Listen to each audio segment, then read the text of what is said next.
Thank you so much to everyone for joining us for today's program with Kristi Horner and Jenny Woodworth from Courage to Caregivers. Very happy to have Courage to Caregivers joining us today at NAMI Greater Cleveland and providing this presentation on the topic of moving from languishing to flourishing. We will be addressing compassion fatigue, caregiver burnout, and related information in this webinar. Please be aware that this is being recorded and will be posted to the NAMI Greater Cleveland YouTube channel later in the week. We will also ensure that you receive the slides for this presentation as well as the handouts in a follow-up email from me after the webinar. And I will also ask you at the conclusion to complete a short anonymous evaluation for us. We appreciate your honest feedback on the programs that we offer to the community here at NAMI Greater Cleveland. I'll just say a few words about our organization. Many of you are likely already familiar with the work of NAMI, but if you're new to our work, NAMI is the National Alliance on Mental Illness. At NAMI Greater Cleveland, our mission is dedicated to improving quality of life for individuals with mental illness and their family members. And we do that by providing education, support, information and referral and advocacy. So you can always attend a NAMI peer support group or family and caregiver support group. Those are free, open to the general public. They occur throughout Cuyahoga County, either in person or virtually. You can attend some of our educational programs like today's webinar, and you can also always call our helpline for more information and referral to providers of mental health services in Cuyahoga County. Just a few notes, please do remain muted so that we can limit background noise. And please also utilize the chat feature if you have questions while we're presenting. We've allocated 90 minutes for this webinar, but we'll likely end early. But we'll have that little extra time if there's a lot of engagement with questions towards the end. We'll allow for that. We have the space for that in this presentation today. And Kristi, Jenny, and I will all be monitoring the chat so we can keep an eye on your questions during the presentation. So with that being said, I think I'll hand it to Kristi and Jenny to introduce themselves and share the slides and get us started. So thank you everyone for joining us. Thanks, Matt. Thank you so much. We're so excited to be here, Jenny and I, to partner with NAMI Cleveland.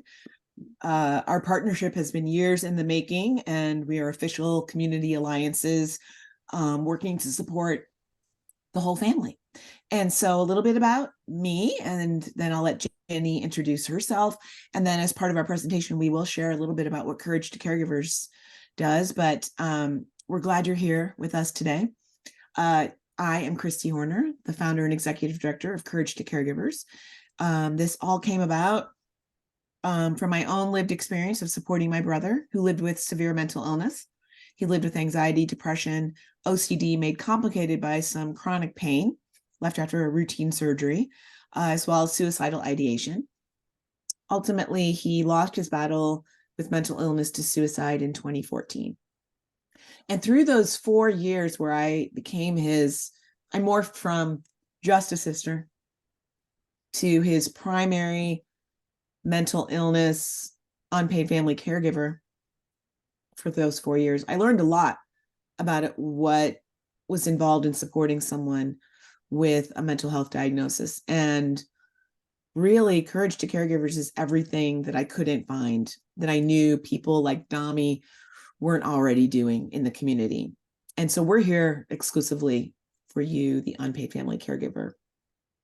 And we're here to prevent caregiver burnout because honestly, during those 4 years, I was burned out on a regular basis, did not have the language or the tools to understand what that looked like or meant. And so you're going to learn a lot about that today and a little bit more about my journey and what we've learned along the way.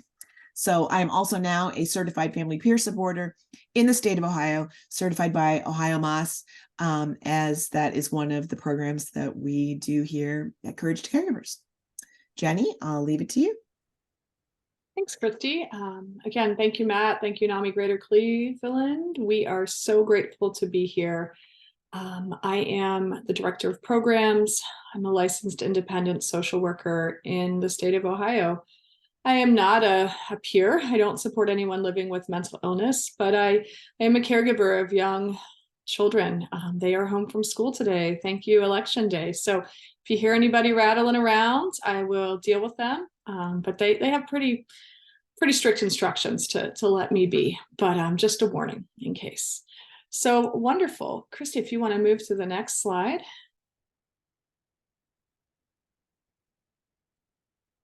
So let's take this slow.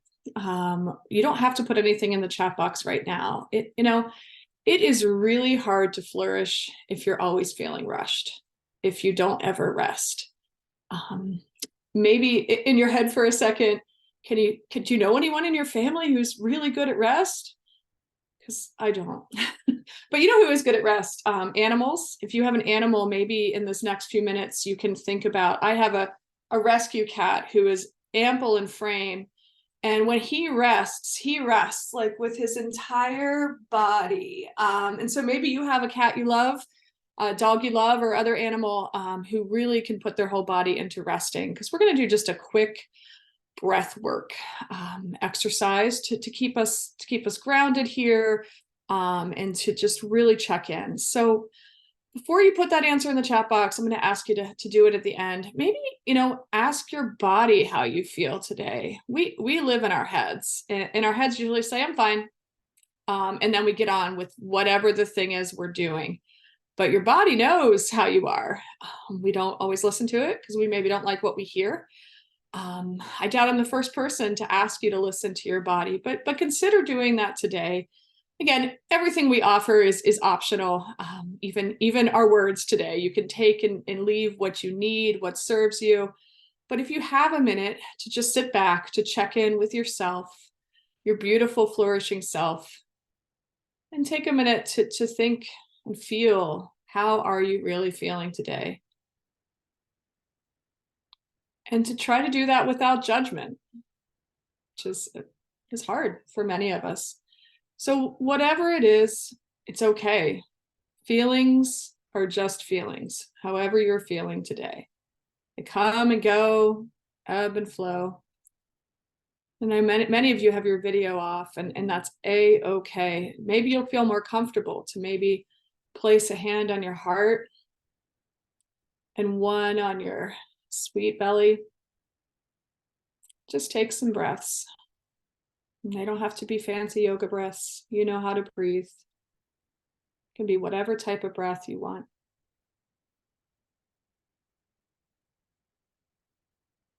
And just rest for a minute.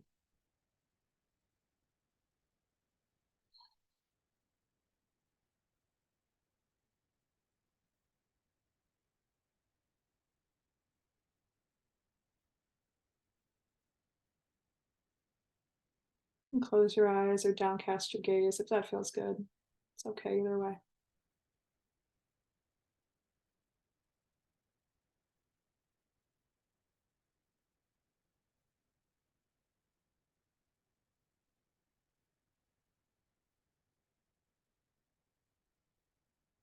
So we all live on video now, many of us, so it can be long to sit in these presentations. Try to be as present as possible today. Maybe give yourself a little micro challenge that you'll be present, that email, social media, all those things they'll be, believe me, after this presentation. So maybe today you can just sit, listen, feel, be. Give you another invitation to maybe just unclench your jaw, roll your shoulders back, plant your feet on the floor. Maybe you're in an easy chair or a bed. Man, I am jealous right now. Just rest there, be there. And as you're doing that unclenching, that rolling, that planting, maybe one of those places is where you really hold tension and stress. We aren't going to specifically talk about tension and stress today. We are going to talk about burnout. We're going to talk about things that are tough. And maybe your body's already doing the things to protect yourself. Maybe you try to release those places that protect you. Maybe you take your shoulders down, unclench that jaw, tell your gut, hey, we're okay here. Maybe you put a hand there even and say, okay, we're good today. Send some compassion there. Your body does a lot of work for you. to try to keep you safe. Give that permission, place permission to rest, to find some ease, and to flourish even. Give that place permission.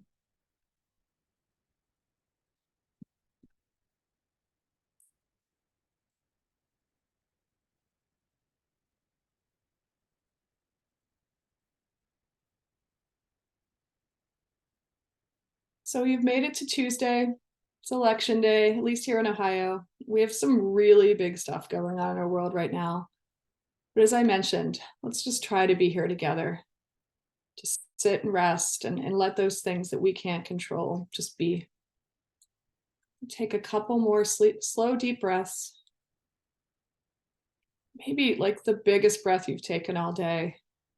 And then if you'd like, come to the chat box and tell me how you're really feeling today. And if any of these words on the screen resonate, that works. If not, just one word about how you're feeling today.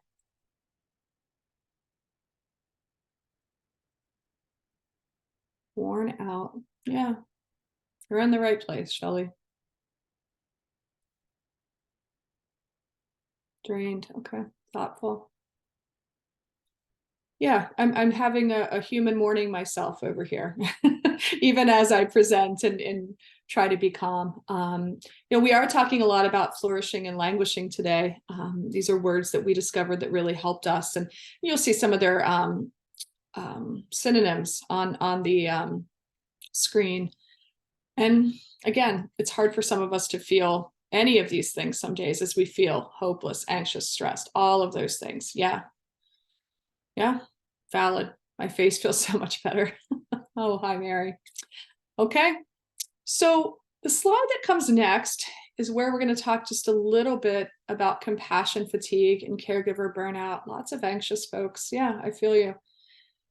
So, Kristi and I come to these sessions, and doing this type of presentations was not in my toolbox before 2020. Thank you, COVID, when we really were looking at how to stay connected to folks.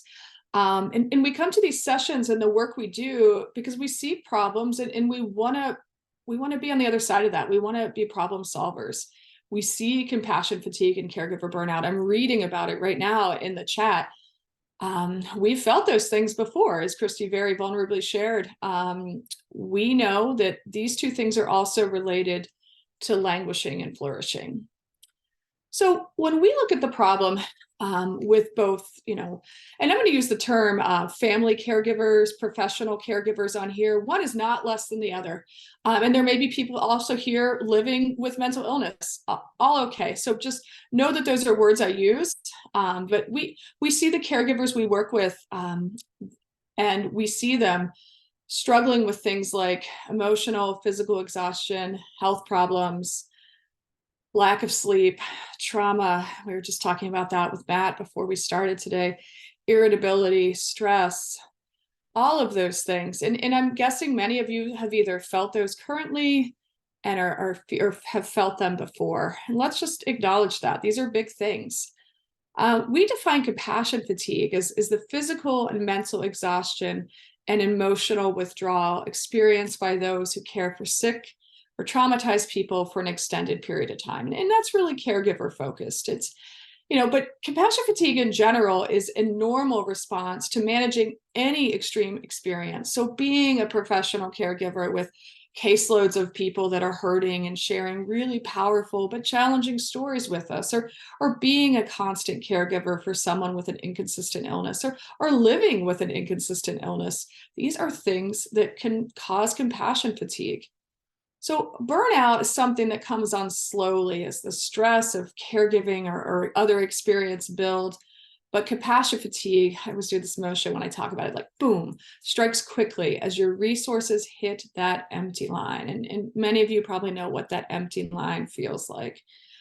Signs of caregiver burnout, and many of these overlap. Like, how do we know if it's true compassion fatigue or burnout? Maybe at the end of the day, it doesn't matter. These are all kind of negative things that people don't like feeling.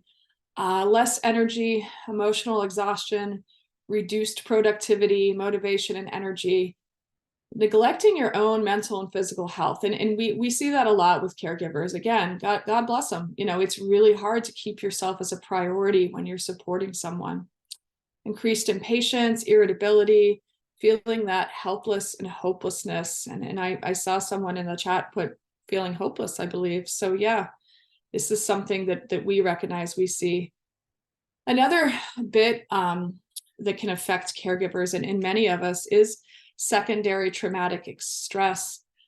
So this is kind of an emotional duress that results when an individual hears about the firsthand trauma experiences of another. So this can happen for those of people that are professional caregivers, therapists, or other helpers that are in a role of hearing really challenging stories, or caregivers or people that are helping others that are hearing those firsthand traumatic experiences.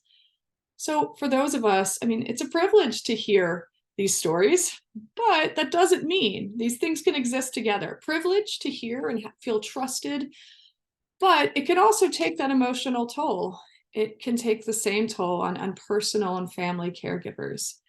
So I'm almost done reading symptoms, but some signs to be aware of when you're thinking about secondary traumatic stress are unusual fear, excessive worry, jumpiness, really focusing on traumatic outcomes, almost like bracing for them.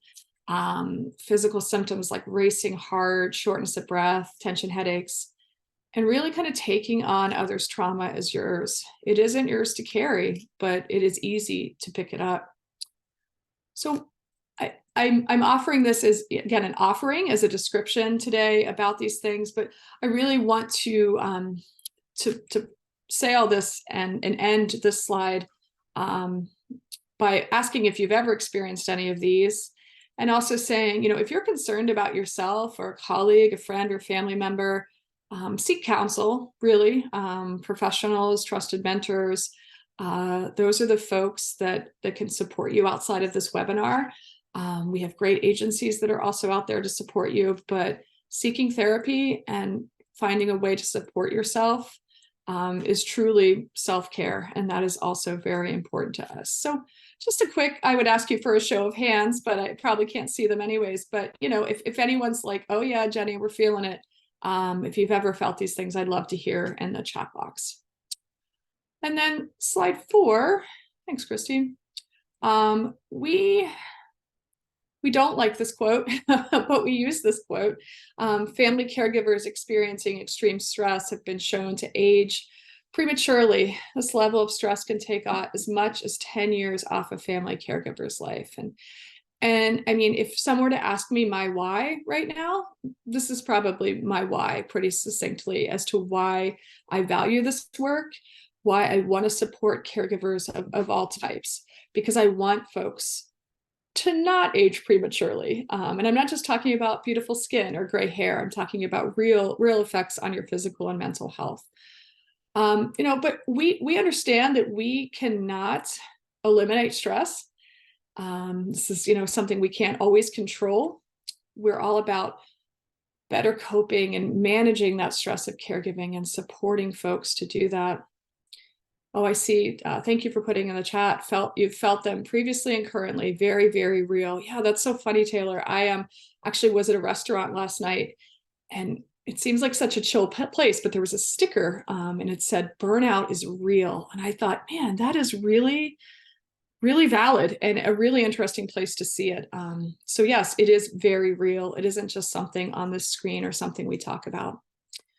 So again, we're all about coping and managing the stress of caregiving. Some added bonuses that have been happening along the way as we've done this work over the past 5+ years are personal growth and a question reminder for coping strategies that caregivers may have already known.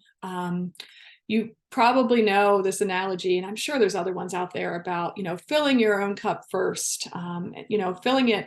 Oh, there's one I've heard recently about having a teacup, and that's why you have a saucer underneath, is you fill it up, and then there's some left over for other folks. It isn't just for you, but that cup is yours first. That beautiful hot beverage that I adore, more on that later, is there. And then maybe the saucer is like, okay, today there's like like an inch, that'd be a flood. But there's a bit more in the saucer today, and I thought that was really beautiful. We also often use the oxygen mask analogy. I'm sure you've heard that one before. You're on a plane, and the flight attendant's like, please put on your oxygen mask first before helping those around you. And in an airplane situation, an emergency, you'd pass out. But I think in non-airplane life, we don't put our oxygen mask on first. It's all about giving it to other people first. And I guess I would encourage folks to think about that more and more. I see some comments in the chat. I'm going to hit those up in just a minute. So how do we do this? If you're familiar with us, just bear with me. We actually have a new program that I'll highlight today, but our programs, again, support unpaid family caregivers. We also often have professional caregivers who have kind of overlapping roles or found our groups a fit for them. So those are all options. We let caregivers define. We let caregivers self-define themselves to say, I'm supporting someone and I need support as well. So we do this through a few programs here. We have kind of both a formal and informal peer support, none better than the other, just different. We have, again, Kristi mentioned she is a certified family peer support person. We also have a person on our staff named Amy and someone who's also volunteering with us, whose name is Barb, who are both certified family peer supporters. They help caregivers to know, remember, recognize that they are not walking this journey alone. They do that with problem solving, planning, supporting, empathizing, all those delicious good things that caregivers just usually don't get enough of. The program has a structure a little bit different than our one-to-one peer support, which is a more reciprocal, informal support it's volunteer based utterly. And I don't have to tell NAMI about the power of peer support for goodness sake, but there really is an amazing alchemy that happens when someone that's lived an experience very similar to yours can empathize, can problem solve, can do all those things in a casual setting, either via phone, via Zoom, in person, if you end up with someone who's nearby. So those programs are available. We also have a breathing meditation program that happens on Mondays. Again, I gave you just a tiny taste of how that program works in the beginning of this. We also have coaching groups that are available, 2 curriculum-based coaching groups that happen on Monday and Tuesday nights, and a little bit of an informal group on Wednesday mornings that actually Kristi and I run. And so if you're like, oh, I like those chicks, feel free to hit us up and see about Wednesday morning groups. The Wednesday morning group is definitely a little bit more free form. We definitely want people to come from a coping and a coping place, more of a complaining place, if that makes sense.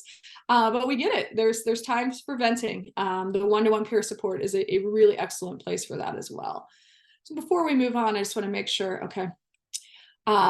Looking here at the chat, sometimes get to a point of paralysis, like I just can't do anything more to help my girls. That is frustrating and upsetting. Yes, I can feel that, Mary.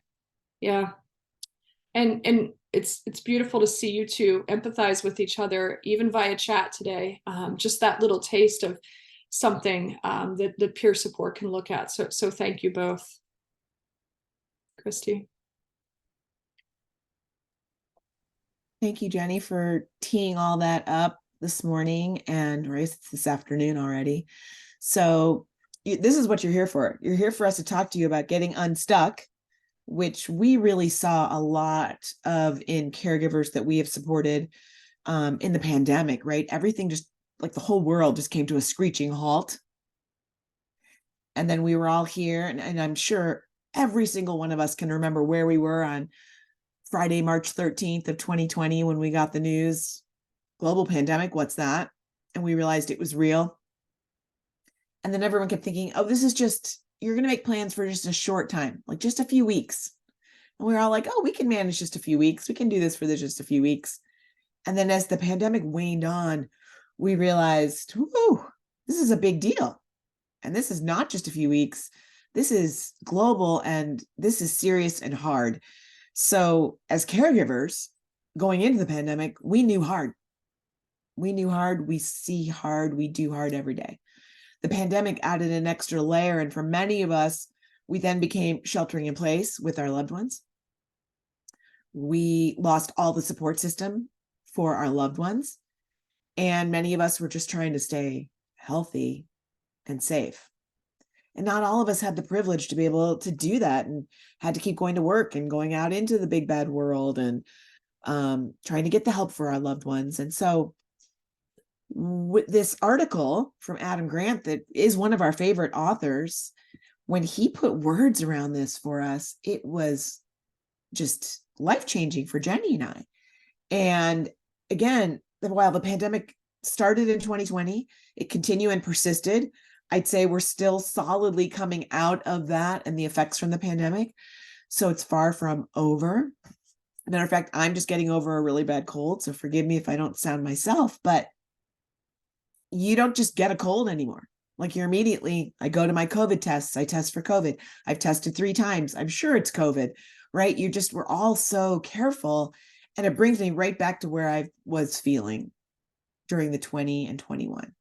So when Adam Grant's article came out, he really normalized and validated exactly how we were all feeling at the time, which was very much this concept of languishing.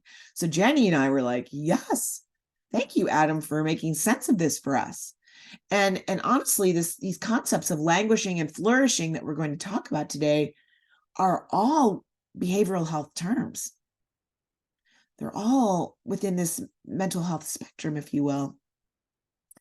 And essentially, it gives us this ability to normalize how we're feeling. And this is really important, that we can both name our feelings and come together and say, and this is okay. But our goal today is to give you some tips, because we don't want you to feel stuck in this languishing. We want you to slowly, ever so slightly, making that progress, getting unstuck from languishing, if that's indeed where you are today, and moving towards flourishing. And some of that flourishing may feel really elusive. So we're just going to talk about being gentle with ourselves and taking this easy, one really minor step at a time. We can normalize someone else's feelings when we see this languishing in others by, it sounds like you're feeling like you're on the verge of burnout. Jenny, it's understandable that you're frustrated because the kids are home today. It's okay to feel tired when you're sick. You might just even say, that must be really hard. That sounds like a very normal reaction to a very difficult situation. People want to feel seen, heard, and understood. Sometimes they do want us to fix them, and we're really good at fixing as caregivers, but we should try to avoid rescuing and fixing, and just being present with someone, being still in that silence. And it's okay if we don't have all the answers. Just like when at Courage to Caregivers, we realized that we couldn't remove the stress of caregiving for our caregivers, but that we were really here to help them better cope and manage the stress of caregiving. That stress never really goes away, but we can be better equipped to cope and manage as we face continued hard days.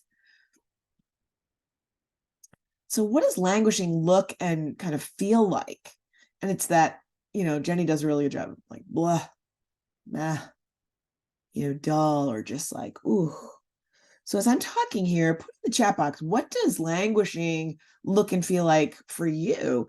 I know after I lost my brother, a few years later, my son, who's now 32, is in a horrible motorcycle accident and has sustained a traumatic brain injury, and he sustained permanent frontal lobe damage. So I am right back in the front seat of being a primary unpaid family caregiver again. And something he would say is like, when I think of him as languishing, like, yeah, whatever. He just doesn't want to talk about it. So it's kind of this void between, it's not really depression, like you can get out of bed, And yet it's not flourishing, like, yay, look at me. I've got all the things going on. It's somewhere in between. And so, and depression, as we all know here, right, is a quantifiable, diagnosable condition, a mental illness. Languishing is a whole series of emotions and feelings. And Jenny's going to go into a lot of good detail about that next. So this middle ground is really this absence of well-being, the absence of feeling good or bad. Excuse me. You might be feeling burnout. You might be feeling apathetic. You also might be feeling like you're not at full capacity. So I know right now, coming off of this, whatever I've got, that's not COVID, is I'm not at my full capacity. So just being aware of that and noticing it within my body, what is now my new capacity because of my illness. We also know that languishing dulls your motivation, disrupts your ability to focus. Woo, man, that's hard. And in the beginning of the pandemic, if you can remember those early days, we were in fight or flight all the time. Do you remember when we used to go grocery shopping and we would like double mask and we weren't all allowed to go to the grocery store at the same time and we had to kind of go in shifts? I remember coming home from grocery shopping, like the most basic of tasks, and literally washing every single thing that came into my house because I was afraid. Because in the early days, we didn't know how COVID spread. So we were in that kind of constant heightened awareness. Thank goodness I don't have to go to the grocery store that way anymore, because that was really hard. So it could be, could feel something along those lines. What are we seeing in the chat, Jenny? What are people feeling like, you know, languishing might feel like for them? Because it's probably different for each one of us. Well, I put something about feeling like moving through mud and how exhausting it is. Yes. Someone else mentioned feeling like they have to be on call at all times for the person they're caring for, and that it keeps them from making progress on their own goals. And I just was about to reply, but yeah, Kristi, do you have anything to say about that? Well, I know, and we see that probably every week in group, don't we, Jenny? In one of our groups that comes up, or in with my peer supporters. It just came up this morning in my peer support call. And I find myself giving people permission. You don't have to answer the phone every time it rings. And people think, but it might be an emergency. They might need me. That is very true.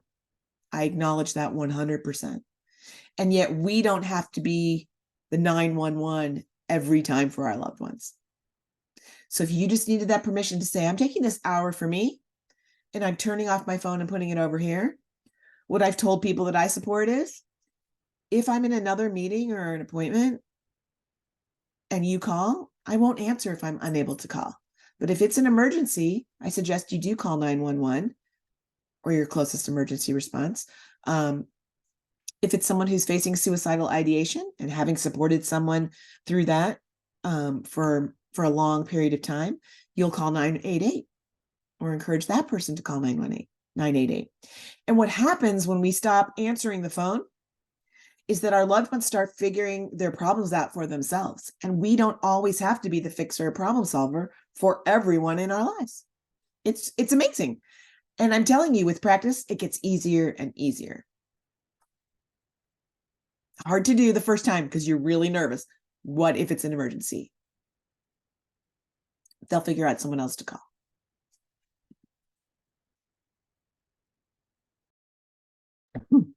Any other questions in the chat? It looks like this is a common experience. Sounds like that happened to somebody today, first thing in the morning. It's something else. Issues keep coming and coming. When I think about that, June, again, I'm not in your situation. I don't want to make any assumptions, but it's like how I kind of talked about in the beginning. You know, sometimes everything's always going to be there. Those issues, that email, social media, etc. And I know this is bigger than email and social media, but it's all going to be there all the time. And choosing when and if to respond is a powerful way to look at things. Is it easy? Heck no. Is it always possible? Also heck no. And you remind me of something, Jenny, when you said that, is that we're human beings. We're not human doers. And we're good at doing. Caregivers are really good. Give me a good list. I am a great doer. But I'm also a human being. And with that comes all of the feelings and emotions that make me me. And I'm entitled to those feelings and emotions. And my capacity is finite, is just finite. And so if you look at what is within your capacity to care, and you need to put yourself at the top of your who you're caring for list.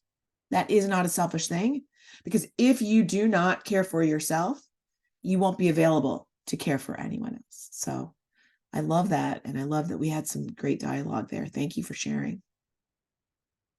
Jenny, please share about flourishing, because we can be a real downer at the beginning of this and we got to pick us up.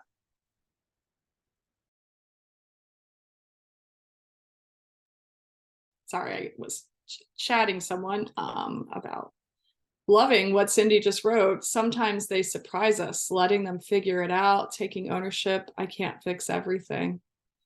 Yeah, love this. I also heart that. Great. It's beautiful. So flourishing. Oh, goodness. I'm going to temper all this. Thanks for the heart, Kristi.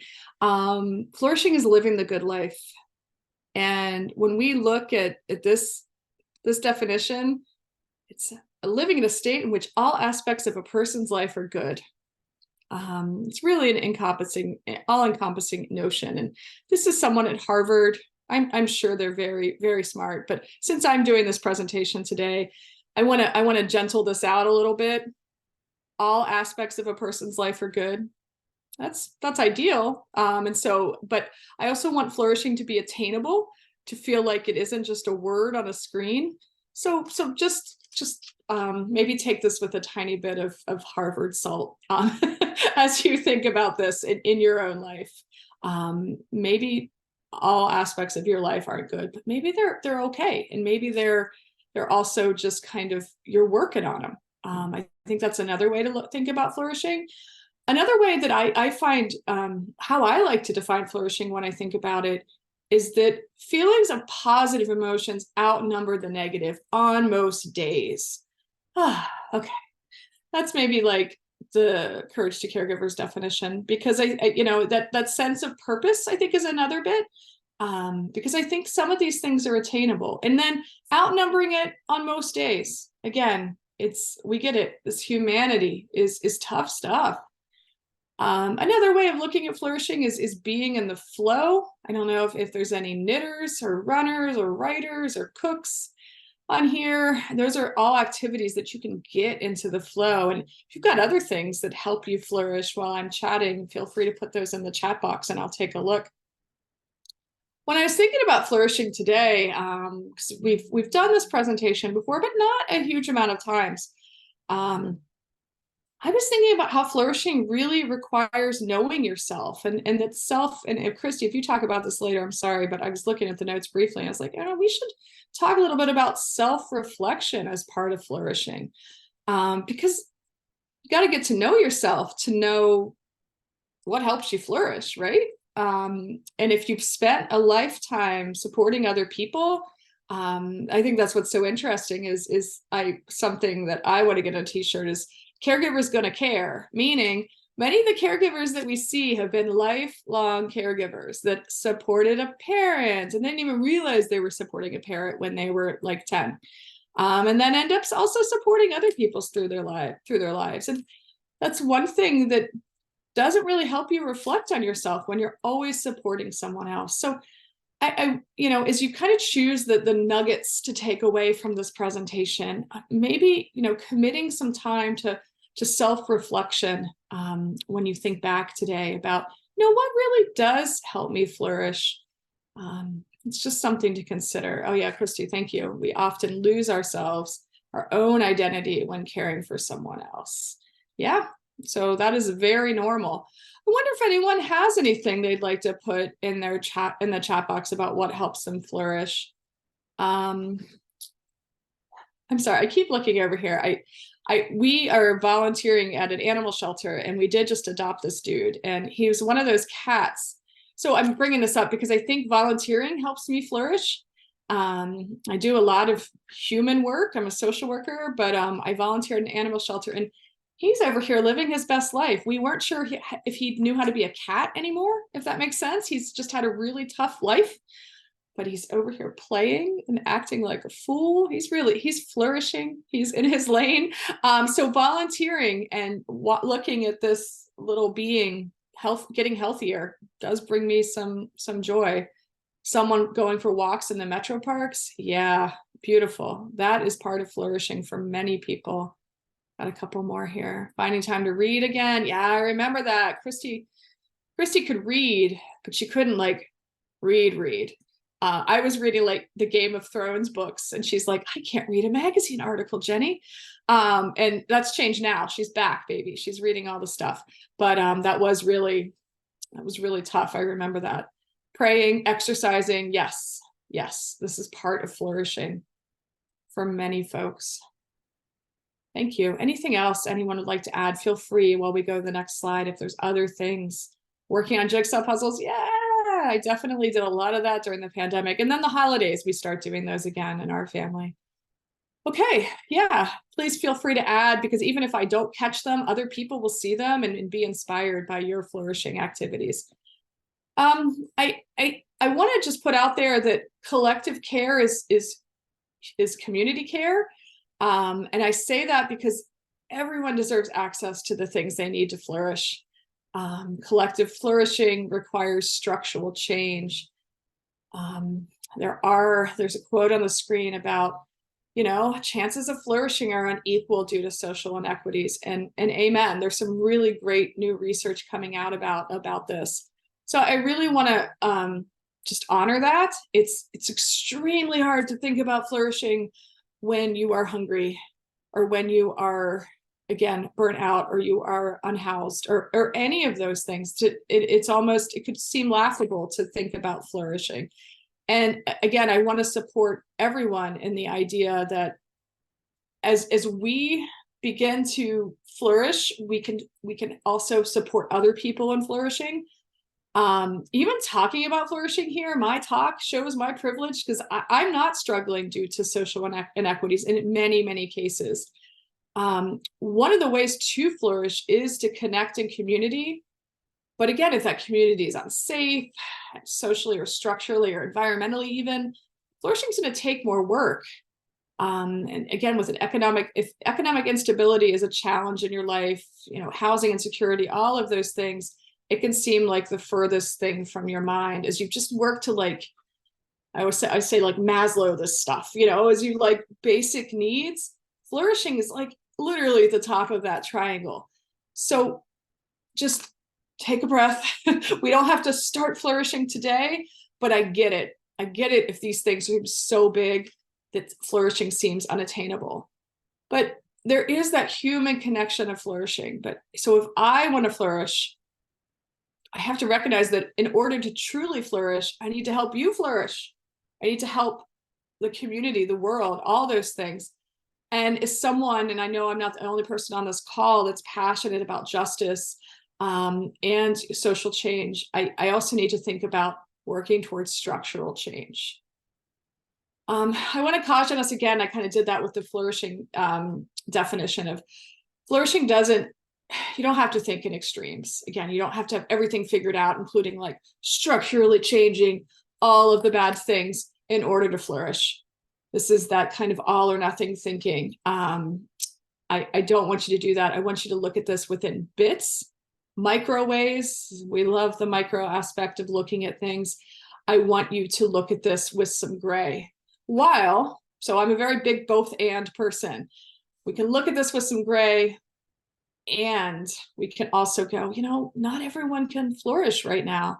And how can I help with that as I'm also supporting myself?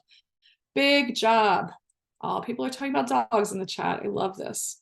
So anyone want to add barriers that get in the way of flourishing? I think I get in my own way sometime when I flourish. That again, I'm gonna overthink all the things. Mary put, I noticed that when I give time to helping those with less, I feel my best. Flourishing is best. Yes, community care. Amen. Thank you, Mary. Anyone else have things that get in the way of flourishing for them besides themselves? or other structural bits that I mentioned. Okay, if those keep coming in, I will hit them up, but Kristi, please. Yeah, I was just thinking, like, until you said it, right? I get in my own way. And sometimes I hear myself say it and I'm like, ooh, I'm in my own way. Like, get out of the way. And mostly it's just, oh, I don't have time for that. And really time is an excuse, and it's not the reason. I would say for me, the barrier in this moment is, and I'm reminded, because when you get sick, you're forced to stop, you're forced to rest, you're forced to say, woo, I'm doing too much. So, definitely illness, mental illness, the weather. So if, I'm an all weather walker, hiker, but if the weather can really get me down where I'm not going to walk in the pouring rain with my 2 dogs, and yet got to get my movement in. So I got to find some other way to get that in. I got to find some ways around those barriers, but those are some of my barriers. And of course, very much those of privilege. So, and then the time, right? Ignoring the verbal insults and anger issues. And that is hard, right? Because when it feels personal, when you feel like and I'm not sure if, Jennifer, those are coming from your loved ones or if those are coming from some other source, but, understanding that, and what I keep reminding caregivers is, and so if you need me to tell you this today, anyone, you're doing the best you can with what you have in this moment. And you know what? By being here today with Matt and Jenny and I, you are investing in yourself to understand more about this. And you're going to just kind of fill your cup, not from that overflowing teacup picture that Jenny gave us in the beginning, but you're going to fill that empty cup up with just a little bit and maybe a few ideas. So hard. And it feels so personal. And so for me, and we'll talk a little bit about this in a second, although we told Matt we were going to be under. I don't think, Matt, we're going to be under in our time, but in that sense of remembering what's in our control and what's not in our control. And we'll talk about this in a minute, but I want to remind everyone, one of the only things that are in our control, of course, are our own choices, our own decisions, and our own emotional response to those around us. So in this case, the negativity, the angry, the things they're spewing at you, that's on them. What's on you is your response to that. My son with a TBI, since it's frontal lobe damage, his emotional regulation is way up here. I don't have to meet him up here. That's my choice. So I'm just going to take a breath. I often turn my back so I'm not watching him. Take a little walk, and I come back. Thank you for sharing that. Sorry you feel that way. I need to take a moment. We'll talk about this later. Something like that. So I used to say, let it go, but now I just say, let it be, because letting it go would mean that it doesn't bother me. When in fact, those hurtful things do bother me. So I just let it be. Let that sit right there and just take a moment. Pause before I respond. So we don't have to meet our people up here. We can meet them where we are, and that's okay. And nothing gets them better because we're not meeting them up here, which is what they're often looking for. We're just going to meet them here, taking care of us. All really hard. So I appreciate you sharing that. Okay, now we're going to talk about getting that unstuck. Now we're about to get unstuck and moving from that languishing towards the flourishing, not the elusive, like fairyland flourishing, just our own version of flourishing. And there was this great article that Danny Bloom also wrote in the New York Times a few weeks later in response to Adam Grant's article. And it literally was about moving towards flourishing. And so these are her tips here. And so we're going to kind of break these out for you.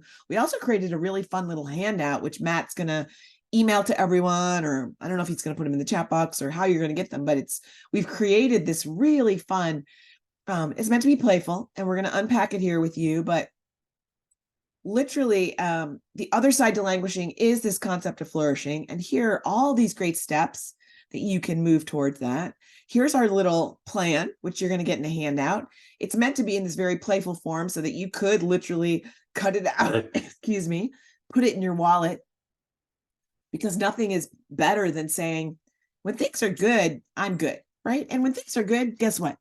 You're not calling people like Jenny and me. When things are good, you are not calling us. You call us when things get bad. And that's okay, because we're here for you on any day. And so we know that when you're prepared for a crisis with a plan, you're better to take on that crisis. So no better time to plan than when things are good. So let's make a plan about getting unstuck. We're going to do it together. We're going to kind of walk through these steps. And this is what your wallet card, again, resource that Matt's going to get to you, looks like. And it has all these components. So we're going to walk you through the components right now. And we're looking at, the first part is just really assessing. And we'll often say at Courage to Caregivers, with regards to pretty much anything, it's that self-awareness piece that Jenny was saying that was really kind of missing in that one of those first slides. Self-awareness. Where are we? Checking in with yourself. And I find myself reflecting, especially in peer support and in group, when I notice that another caregiver has a really great self-awareness, I'm going to call them out. Like, yeah, you. Look at your great level of self-awareness of what you need, where you are, and what's going on. Because sometimes in the moment or in the crisis, we lose sight of where we are. So we want you to just pause, check in with yourself, assess, and notice, where are you on this spectrum? So that's really the first step. And it's as easy as that. It's as easy as that. It's as easy as checking in. There's a really great, if anyone else is a lifelong learner like Jenny and I are, there's a really great class that just hit their numbers out of the water. Coursera is an online, and I'll put it in the chat here in a minute. Coursera is an online platform for it's called a massive open online class, a MOOC. And one of the classes there, The Science of Wellbeing by Laurie Santos, a professor at Yale, is available to you at no cost. You get to audit the class, and the learnings are spectacular.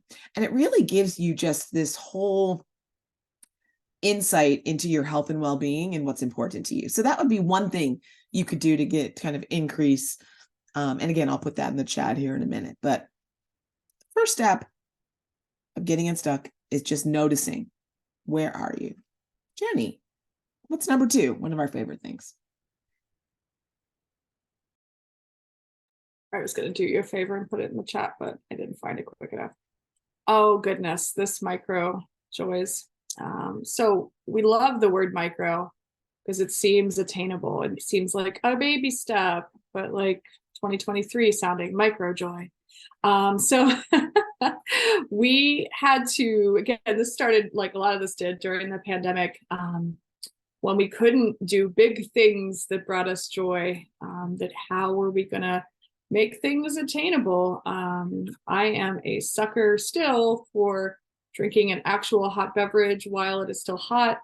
Those of you that have parented before maybe remember or know about kids don't want you to drink hot beverages, it seems, because I would always find these like half drank, freezing cold cups of coffee. So really being able to sit in the mornings or afternoons with something hot brings me a lot of micro joy. And Kristi, I can do yours, or you can pop on and do yours. You should do yours. Look how cute they are. If you can. Yeah, I told you about my rescue pup earlier in the chat. So there's one, that's mine on the left, and my son's dog on the right. But, you know, again, I told you that I walk in pretty much all weather. So in Cleveland, you gotta, right? And so my feeling is there's no bad weather, just bad gear, unless it's pouring, like hurricane kind of pouring. So yeah, bring me That's joy. great. Walking Yeah, the dogs outside. and they're so cute. I wonder if anyone wanted to share what brings them joy, and maybe there's some overlap with what makes you flourish. That's the point. But are there other things that bring people joy that they'd like to share now? And they're just little things. What brings you joy? What fills your soul?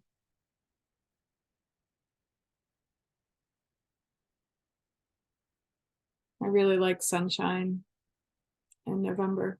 Thanks, Matt. Watching the Golden Girls. Yes. That also brings me joy. Aw, love them. Washing my face. Yes. Sharing a home cooked meal. Singing with Cleveland Orchestra Chorus. Oh, Lisa. Hi. That's sweet. Awesome. Love these. Man, I'm going to do some of these, like watch the Golden Girls. Weighted blanket, my stuffed Bulbasaur. What is a Bulbasaur? I love it, whatever that is. Maybe it's supposed to be dinosaur, but it's cute. Pokemon. Yeah. Oh, awesome. It is a Pokemon. I get it.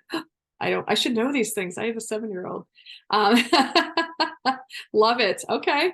Awesome. Those things bring me joy too. I love hearing these. I love reading these. Yeah. Awesome. Okay. Keep bringing them in if you want to. Chris is going to talk a little bit about building a gratitude practice and habit stacking now. And we probably are tired of hearing about all these, like, people throw gratitude at everything, like that's the answer. And that's not what we're doing here at all. Like, that's not the answer, but it is a foundational element to pretty much well-being. And so the other day someone was checking in on me from being ill, and they're like, "Oh, I'm just so sorry. It was a friend who was hosting a big wedding where I was, and that's maybe where I got sick, and she was feeling bad." And I'm like, listen, we don't know that's where I got sick. I could have gotten sick at the rest stop on the way home. Doesn't matter, because guess what? Now I am headed into winter with superhuman immunity. It's behind me. It's over. I missed like one thing over the last week. I don't sound great. I'm not perfect, but guess what? Superhuman immunity. Like, grateful that I am still here and can still do these things, and grateful, it's another sign I am alive, right? So switching something really negative to something that just being grateful for having a body that can still fight off that kind of illness. Honestly, I was afraid my dad, who's 90 and lives with us, was going to get it. He hasn't had COVID yet. Thankfully, this isn't COVID. And yet he did get our sickness. And yet he's navigating it. Again, my 90-year-old dad is navigating this horrible illness with us, and his body is still able to keep up. We're just watching for pneumonia and any other signs. So gratitude is not just this trite thing that we throw out there. And what we're doing here is giving you a tip for how you can build in gratitude to your habits that you do on a daily basis. And if you're not familiar with habit stacking, it's a great book, by the way. We are going to give you a little introduction to it. So, for instance, you likely wake up every morning. In my case, I make coffee, not right away, first thing, but always in the morning. And then you're going to slip in to something that you do every day without thinking, the thing you want to add as a habit. So if I wanted to add a gratitude practice to my habit, I'm going to slip it in right there after coffee. Ooh, pause, Kristi. Write down 3 things you're grateful for today. Write them in your planner. Do that every day for 30 days, and you're on your way to creating a new habit of gratitude. Then what I also have added over the last couple of years is what are my 3 most important tasks for today? I used to have this running to-do list that I, in my dreams, thought that I would get to finish and check off everything because I love a good list. No, I've decided that what are the 3 most important things for today? Pause, celebrate, acknowledge that you got those 3 really hard things done. So just prioritizing my day. So slipping in right after waking up and coffee, which is a very part of my normal routine without thinking, adding in that little bit of gratitude, and then adding in my prioritizing of the most important things. There's a lot of benefits to gratitude. And I'm going to tell you, because we're in that season of gratitude, right? With Thanksgiving coming up, that for me, forgiveness is like the bookend to gratitude. So forgiveness definitely goes hand in hand with gratitude for me. And that's really important for a couple of things. If our loved ones are meeting us with anger, hostility, unkind words, before we can attend to that or not attend to that, depending on where we are, try to let it go or let it be, we really need to both forgive ourselves, we're doing the best we can, and learning to forgive the other person. It's their brain difference. It's not them. Before we can move forward. It's a really healing part of this moving towards flourishing. But people who express gratitude and forgiveness are more hopeful, they're more optimistic, they're more compassionate, which the world needs more and more of. They have fewer physical symptoms of stress. They actually sleep better. So if you're looking for better sleep, gratitude and forgiveness, and they have more positive interactions and relationships. I used to be upset with my mom when she was coming at me and she fought me about everything. She's 89. You know, I don't want this. I don't want your help. I don't need this. I just, like, leave us alone. Mom, we're just trying to keep you safe. And the less I started to fight with her and the more I started to just let it be. Okay, Mom, you don't need our help. Let us know when you do. We're here for you. We're just trying to keep you healthy and safe. Let us know how we can support you. I started to back away. She started to back down. Everything just started working out better for us. I don't feel like I have to call every day. I call and check in, and I give her what I have to give her every week of time and energy. But when there's less how I thought she needed to age in place and more about what she needed and wanted, we just all kind of backed off and let it be. So that's what I have to say about gratitude and forgiveness today. Anything in the chat I need to worry about, Jenny?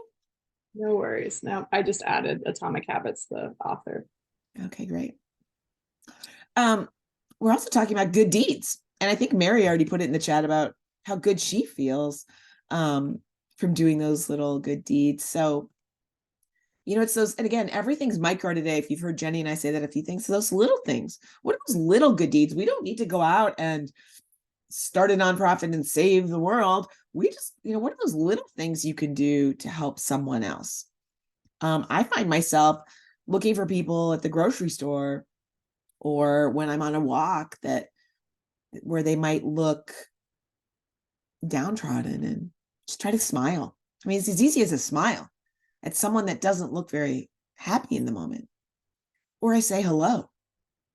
You might be the only person that says hello to that person today. If I'm out walking and I wave.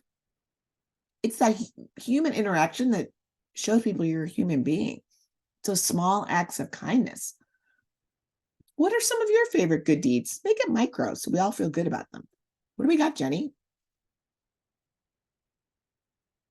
Anything? Yeah, but I'm hopeful. I know that volunteering, this is a picture, of course, this is the great time of year to kind of give some things away. You can write a note to someone or just even a text to someone you haven't heard from in a while. Just wanted to check in. Hope everything's okay. They may not have heard from you for a while. What do you do, Jenny? Rescue cats. Only one so far. So I just like to I think like when you mentioned like maybe no one said hi to people, that's one of mine too, and especially like looking people in the eye if you feel comfortable with that. Think I'll talk about it in a little bit, but that's one of the things I missed most during the pandemic is like seeing smiles and seeing humans. So just really trying to connect in small ways. Yeah, here's the slide where I talk about it. Feel free to add any small micro good deeds in the chat if you'd like. So, I talked a little bit about community, and yeah, this is my segue that, I missed smiling at strangers and seeing faces and just going to coffee shops, making small talk. We are those social beings, as wise Brene Brown, wired to connect. Loneliness was a big part of the pandemic. And it was before for a lot of people, and it still is, unfortunately, for many people as well. I think loneliness is still around. So how do you bounce back for that?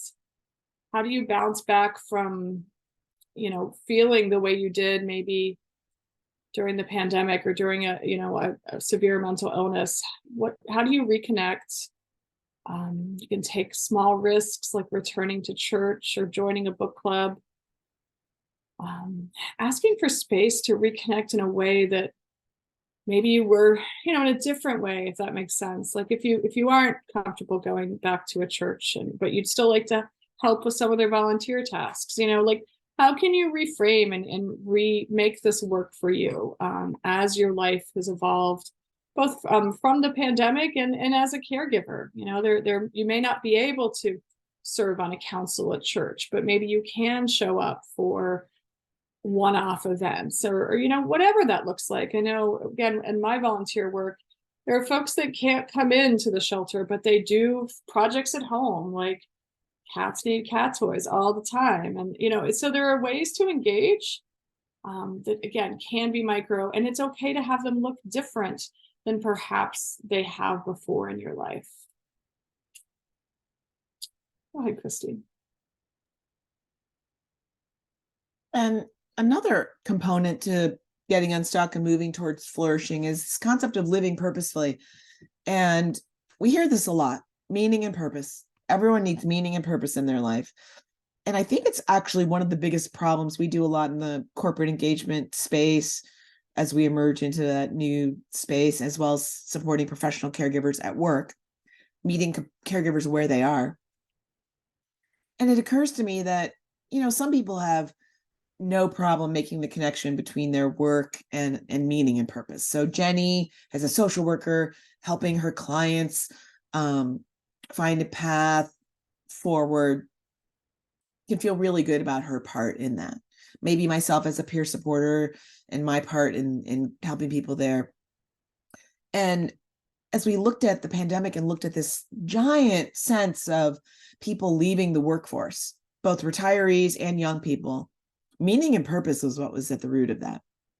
If you heard about quiet quitting, it was that concept. They're not connecting to the higher purpose of their work. I have young adults, all in very different vocational fields. And I know my one has shared, I'm just not being utilized to the extent that I could be. My skills and talents, what I have to offer. So every one of us has a useful purpose, has useful meaning. And so digging deep and finding that for ourselves and each other is really essential. And so I try to, even when I walk in a place, and we did recently a professional caregiver support at another nonprofit, which is a big nonprofit that works with a very underprivileged clientele. And I made a big point of saying, I want every housekeeper, custodian, I want the front door security guard, I want the person who greets people when they come in to register for their appointments. I want everyone at this agency in this meeting with us, because I value each person on that team. The mission of the organization was one on recovery for people with substance abuse and mental health challenges. And yet every person plays a role in that person's recovery. Someone keeps the floors and bathrooms clean. Someone greets you when you come in for your appointments. Someone holds the door for you. Those security guards keep us safe. The parking attendants make sure we have parking spaces. Everyone has a useful purpose.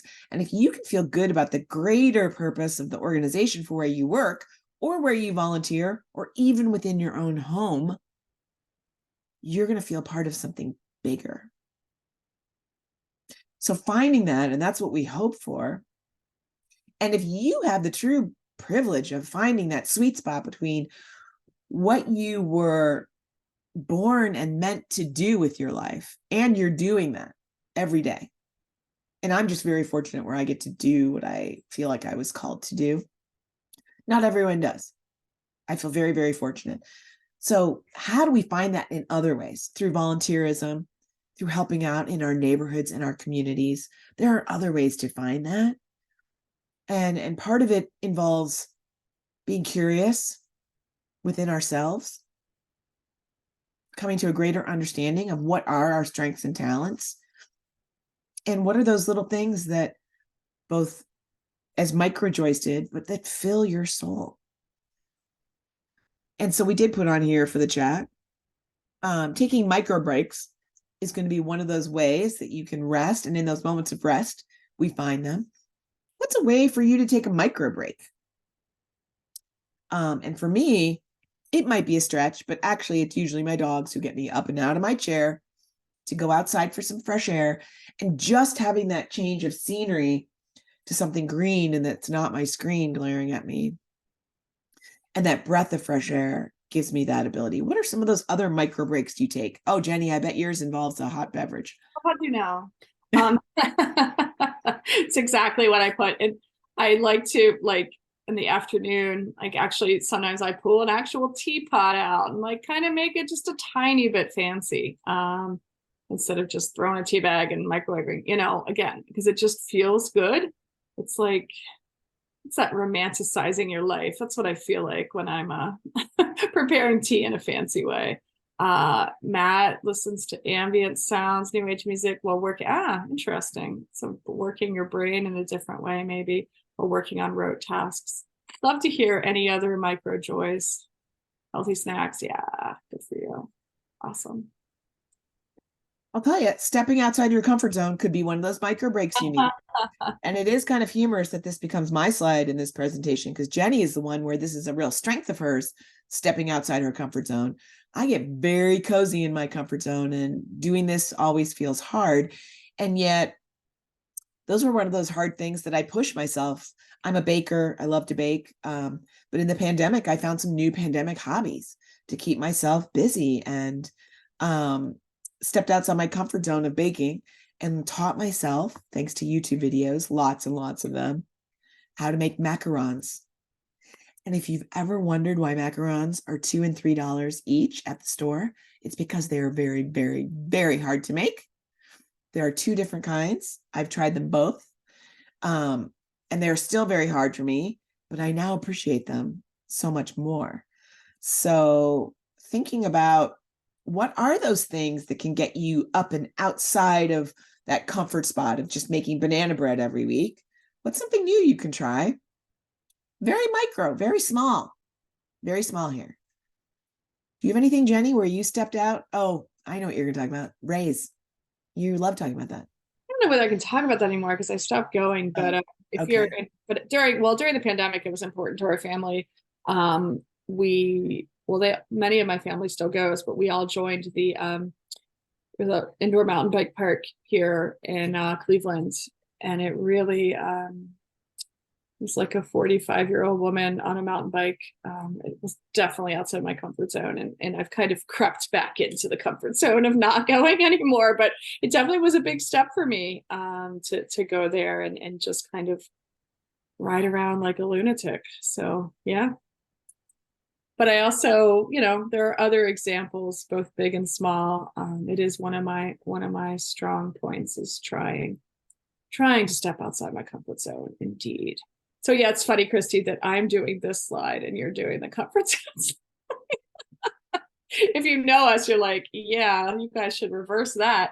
Because why SMART goals? Why, when we're talking about flourishing and languishing, why do we have to make everything harder? No, actually, I don't think you can actually flourish unless you actually make a goal to flourish, if that makes sense. So to add all these things that, Kristi and I just went over, to add a micro joy, really making it a point to work these things into your life, because the bad stuff works its way in, right? Bills and stressful relationships and email again and all that stuff.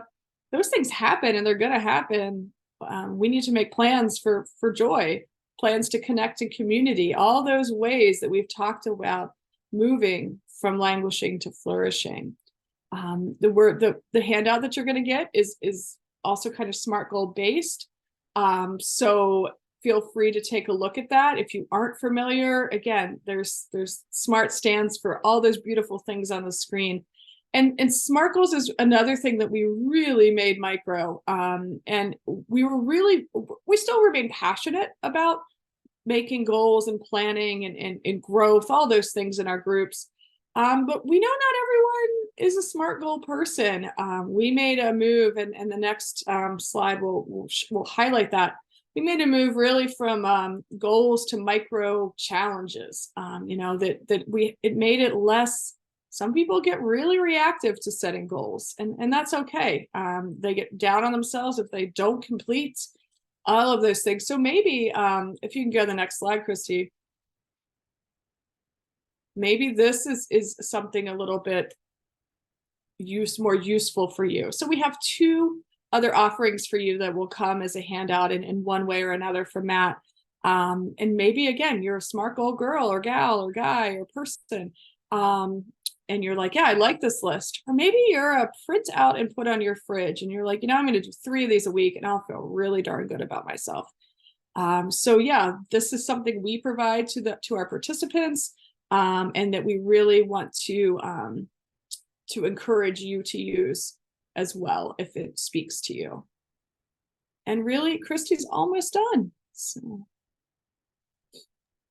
Yep, and Matt will provide you that handout on the micro goals and micro challenges, because we did provide that to him to be able to share, because we do think it's such a great framework for helping you get unstuck and move towards flourishing.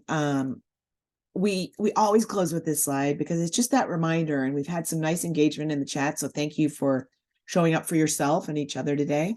But it's just that reminder, and these are based on the 3 C's of recovery, but of recognizing that I didn't cause it, I can't cure it, I can't control it, and I can't change it.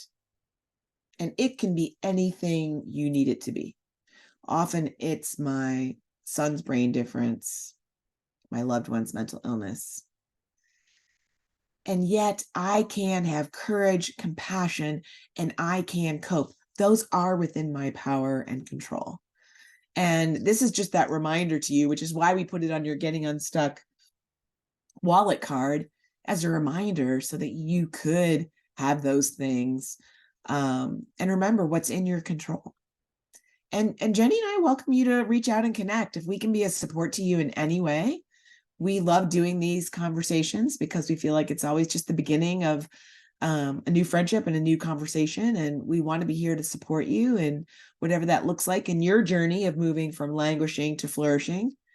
Or if you have space because you are flourishing and you want to help someone else, we're here to help you find meaning and purpose. And so we're here for you. And if there's any questions, we welcome any questions in the chat or any questions at this time. Thank you so much for this opportunity, Matt. Yeah, thank you, Matt. Thank you, everyone, for being here and supporting each other in the chat even. Yeah, thank you, Kristi, and thank you, Jenny, for this program. Really, really helpful, much needed things. I'm sure quite a few of us on today's call felt like we needed to hear. And I include myself in that cohort. I did put the link to the survey in the chat. If you could complete that for us, everyone that's joined us today. As was stated, I will be sending a follow-up email with the slides and audience handout for this presentation. And yeah, any questions?